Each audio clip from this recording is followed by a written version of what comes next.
ام مريم عماد وام روضة عماد، التلميذة اللي في تانية خامس اللي في مدرسة سمية واحد، اللي جت امها وقالوا عني ما ليس فيا. والله قالوا عني انا احمد جلال ان انا اغتصبت بنتهم اللي في تانية ابتدائي، بنت اسمها روضة عماد.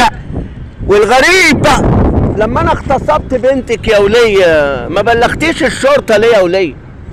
وكان زماني بتحاكم النهارده يا ولية، وكان زماني خدت اعدام يا ولية بتهمة هتك عرض بنتك يا ولية. بقولك يا ولية انا احمد جلال يا ولية، الغدر خيانة يا ولية. انا احمد جلال يا ولية، بنات الناس ما تنداس يا ولية.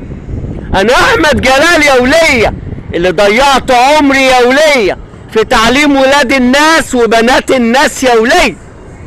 انا احمد جلال يا ولية اللي في يوم من الايام يا ولية في مدرسة شهداء ابو سير الاعدادية، لمجرد بس ان في صنايعي ينط من سور المدرسة يا ولية ولمس ايد بنت عندي في المدرسة، نسيت ان انا مدرس يا ولية وجريت وراه يا ولية وسلمته للشرطة المصرية يا ولية. وانا بقولك يا ولية مادام انا اغتصبت بنتك يا ولية او هتكت عرضك يا ولية، خلي عندك شرف يا ولية وتجيب حق بنتك يا ولية وتبلغي مديرية امن القاهرة يا ولية. خلي عندك شرف يا ولية. ازاي يا ولية مدرس يهتك عرض بنتك يا ولية وانت تقعدي ساكتة؟ ايه يا ولية هتعرسي على بنتك يا ولية ولا انت بتستهبلي ولا انت كنت جايه تعملي عليها تمثيليه؟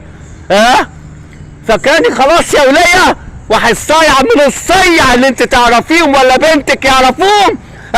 وشرف امك يا ولية اللي اجيب حق منك، وشرف امك يا ولية اللي اجيب حق منك واعلمك الادب وعلم اللي انت بتقولي عليه جوزك مسؤول الداخلية لعلمه الادب، اللي ما قدرش يحكمك ولا يربيكي ولا يربي بنته مريم والله لا ربيكي، والله لا ربيكي، والقضاء المصري الجليل هيربيكي ويعلمك الادب ويعلمك ان مش كل من هب ودب يجي يلطش في سمعتي يا ولية.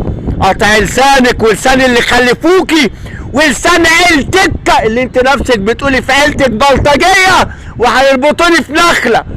مش كده يا ولية؟ مع السلامة يا